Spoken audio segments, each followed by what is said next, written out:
Hello student, आज मैं कक्षा 10 के विद्यार्थियों के साथ विषय जीव विज्ञान में प्रयोग संख्या दूसरे पर विस्तार से चर्चा करूंगी। इसके पहले के वीडियो में प्रयोग संख्या फर्स्ट जो जीव विज्ञान में पहला प्रैक्टिकल लिखना है उसका मैं वीडियो डाल चुकी हूँ। आइए देखते हैं किस तरीके से प्रोजेक्ट फाइल बनानी है जीव विज्ञान में।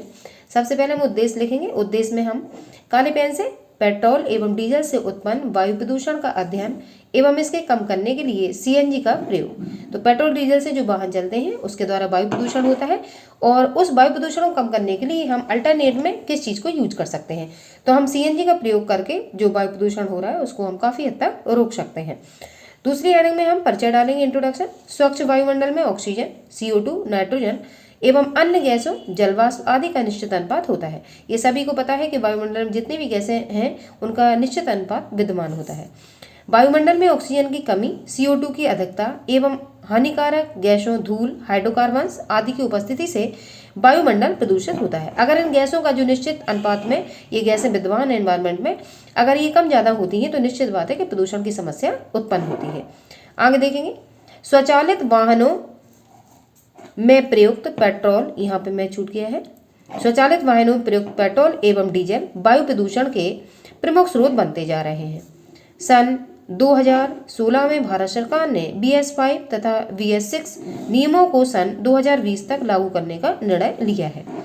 आगे देखेंगे, इस प्रयास के फलस्वरूप वायुमंडल में CO कार्बन मोनोऑक्साइड तथा SO2 सल्फर डाइऑक्साइड गैस के स्तर में कमी आई है। जब भारत सरकार ने ये नियम निकाला 2016 में कि जो BS5 वाहन है और BS6 जो वाहन है उनके नियमों में थोड़ा सा हम चेंज कर देते हैं।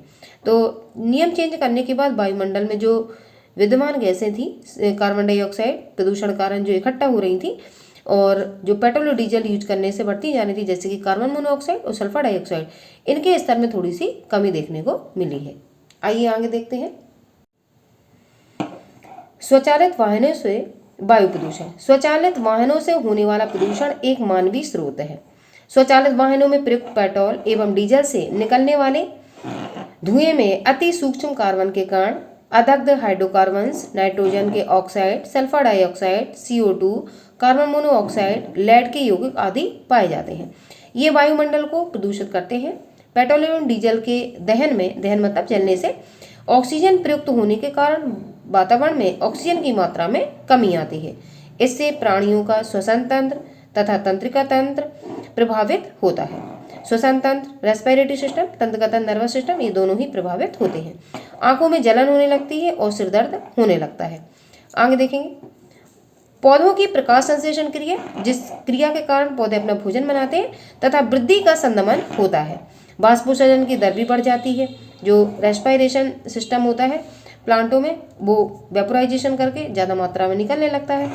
इसका पौधों की उत्पादकता पर भी प्रभाव पड़ता है। संपीड़ित प्राकृतिक गैस, यह पेट्रोल तथा डीजल की अपेक्षा अच्छी तरह से जलती हैं। आगे देखेंगे, ग्रीन हाउस गैसों के कम उत्सर्जन के कारण CNG को स्वच्छ ऊर्जा स्रोत माना जाता है। जो ग्रीन हाउस गैसें होती हैं उनका कम जब उत्सर्जन होता है तो CNG जो होती है उससे स्वच्छ ऊर्जा का उसे स्रोत हम मान सकते हैं। आगे देखेंगे, निष्कर्ष में क्या लिखेंगे, वायु प्रदूषण को कम करने में CNG के महत्व का ज्ञान होता है। तो पेट्रोल और डीजल के स्थान पर अगर हम वाहनों में जो पेट्रोल डीजल से चल रहे हैं उनकी जगह अगर हम CNG का प्रयोग करने लगे, कंप्रेस्ड नेचुरल गैस इसका फुल फॉर्म होता है, तो निश्चित बात है कि हम जो वायुमंडल में प्रदूषण की समस्या हो रही है उसको काफ़ी हद तक हम कंट्रोल में कर सकते हैं।